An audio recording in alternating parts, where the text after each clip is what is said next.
You are an addict and you probably didn't knew about it.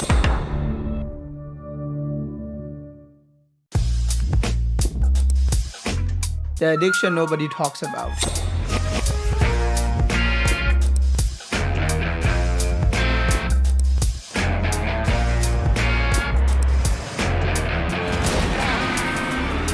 Dopamine, the almighty feel-good neurotransmitter and hormone dopamine, the reward chemical, responsible for our daily function to live. Without it, thousands of years of survival won't be possible. And now more than ever, it's radically available in the palm of our hands, affecting a huge list of behavior and physical functions such as motivation, learning, heart rate, blood vessel function, kidney function, lactation, sleep, mood, attention, control of nausea and vomiting, pain processing, and much more. Too much or too little of it can lead to vast range of problems. Some are serious like Parkinson's disease, and others are less dear like being depressed and feeling like a loser. But why would you be concerned about that? You feel like that on default, right? Like, don't you?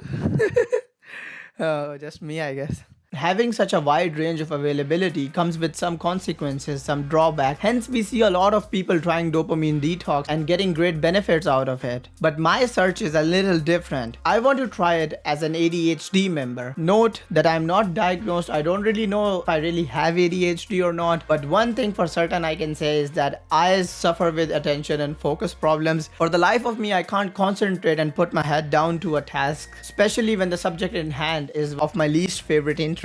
And you'd be surprised to hear that how much dopamine has to do with ADHD. Like, I also didn't knew that. ADHD. No one for sure knows what causes attention deficit hyperactivity disorder. Some researchers show that it may be due to a shortage of dopamine. This problem may be due to your genes. The ADHD drug Ritalin works by boosting dopamine. Scientists have observed that levels of dopamine are different in people with ADHD and ones without ADHD. Some researchers believe this difference is because neurons in the brain and nervous system of the people with unmedicated ADHD have a higher concentration of proteins called dopamine transporters, DTD, which made me eager to try it for myself and see how it will affect me, Rules of the challenge: no social media, no games, no films or entertainment, no porn, and no music. They ask you how you are, you just have to say that you're fine when you're not really fine, but you just can't get into it because they would never understand. Here we go, deleting all the apps. Snapchat gone, Instagram gone, Twitter gone, Reddit also gone. Boom, just like that, everything gone. I went to bed without any blue light staring into my soul. It felt awkward yet very rewarding at the same time. I can't explain exactly, but it's as if you find contentment in letting go. Soon I found myself trembling here and there as I could not use my phone or distract myself from any other activity. Literally like 10-15 minutes after uninstalling all the apps, I'm already feeling a change. I'm already feeling productive in a sense. I don't know productive right word to use right now. Like, I'm more feeling like, I don't have anywhere else to go. Then you are bound to do stuff which you had to do. There is no distraction, no excuses. You and your most important tasks are both cornered together and there is no escape. The dopamine you used to get from mindlessly scrolling through Instagram and TikTok and numbing YouTube and Netflix marathons, now you'll have to get it from your work, the work which frightened you. Traveling without music sucks. It's literally boring AF. Slowly but surely you start feeling down and low energy. Your brain is just begging for a hit, begging for a glance at YouTube, Instagram and TikTok. Soon you start feeling sleepy, bored, tired all of the time. Just like when you stop drinking coffee. And quickly your body tires out as it was heavily dependent to run daily on a high dose of caffeine. And so are our brains. And going cold turkey on it, it's like literally pulling the cable straight out of the wall.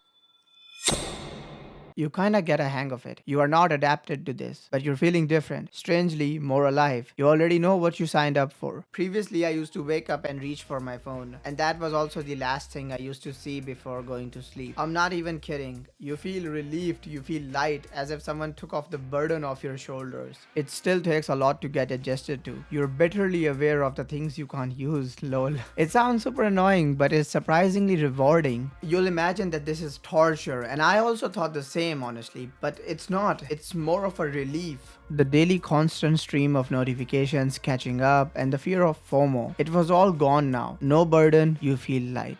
Working without music is like weird. I'll have to take some time to get adjusted to it. You hear everything, tractors are working over there or whatever, like, the birds. Yeah, like you're really like aware of your surroundings. The thing is, like, it's better in a way that like you'll get into the flow of the work faster and you're gonna be there for a while. As if like when Spotify is playing, I don't like the song, then I'm changing up the song and like it becomes like a distraction, and with the advertisements and everything, the baggage is always there. Something like always in the back of your head, like it's processing and you always have to cater to it. No music policy, like even that baggage is like upheld, so there's even less friction. It forces you to focus even more. It allows you to like really, sure, I'll agree it's difficult to get into it, like just cold turkey starting it, but you'll see the benefits. You'll get the hang of it pretty soon, hopefully.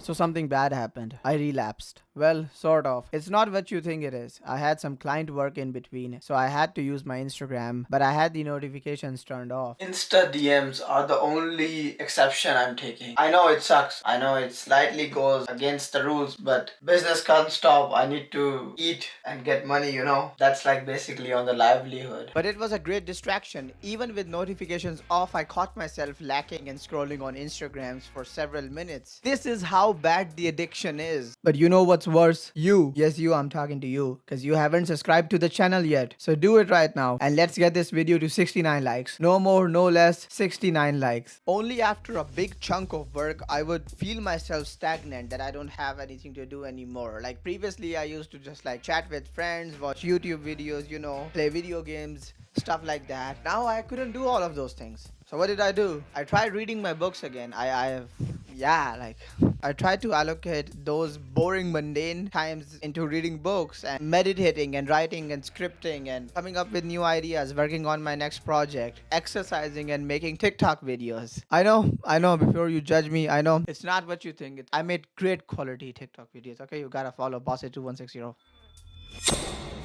But not gonna lie, more than TikTok and Instagram, the hardest thing to resist was Valorant. Because I have this bad habit of like whenever I start my computer, I play a few rounds of Spike Rush in Valorant and then I hop into editing and doing whatever important stuff I started my computer for. And also it's so bad enough that like in between tasks like editing and stuff, like I would take like 15-20 minute breaks or whatever and I would play Valorant in between those tasks and then get back to the task. I seriously need help, like for real. It got so bad that hell I was willing to play aim trainer just to, like get that stimulant of a perfect headshot and just like, just flicking a perfect flick. But of course I didn't. I did not do that because that would just violate the rules, I guess. All of the CS and Valorant player know exactly what I'm talking about. I started the video yesterday, since yesterday, I've been feeling pretty good about it. Like I've been getting stuff done on time without any distraction. Like I feel accustomed to the process, It's gonna be finished today. It's gonna be for my Urdu YouTube channel, and then I'm gonna start on the photos from the client, This thing is kicking in, The biggest urge to resist is still Valorant. Yeah, everything else is paying off, Start of day 5 and I started feeling pretty good. I felt accustomed to the routine. I didn't have to fight much of the resistance to get off bed. I woke up, did few push-ups, hopped into work, didn't felt lost or weirded out as the previous 2 days, which were absolute struggle, as if someone pulled off the soundtrack of my life. Literally living without music, so boring, and you need time to get used to it. Taking off the soundtrack of your life. No more main character vibes. That rhymes.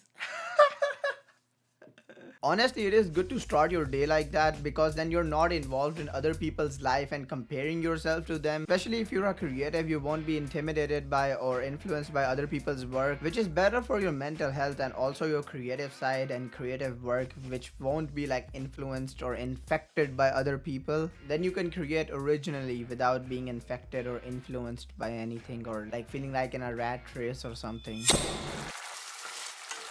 Eating without YouTube or music sucks. No entertainment, that was one of the most difficult parts. Just sitting here, eating, imagining things, wondering what the hell am I doing. You feel so sick, man. You feel so sick.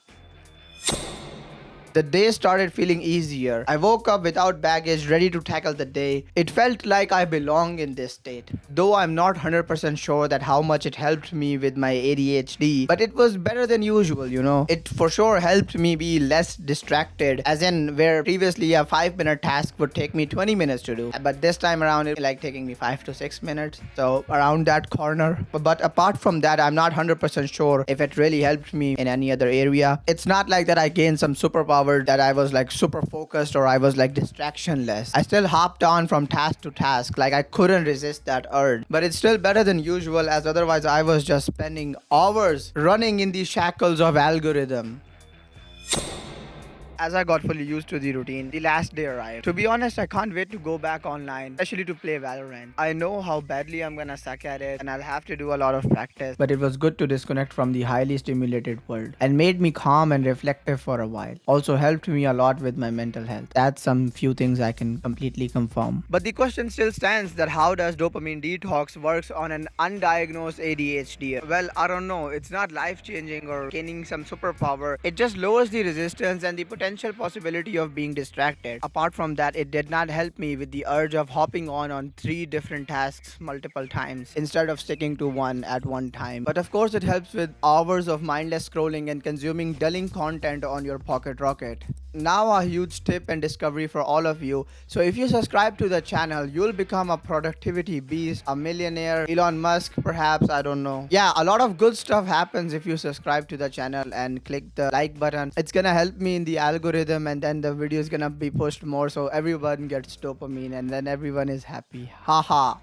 Please get the video to 69 likes. No more, no less. 69 likes. That would be amazing. That would be just amazing. Thank you very much. Talk to you guys in the next video, which is gonna be out in few weeks or something. I'm sorry. I would love to produce videos faster, but I'm just so busy and also lazy. Sadly. ADHD, you know.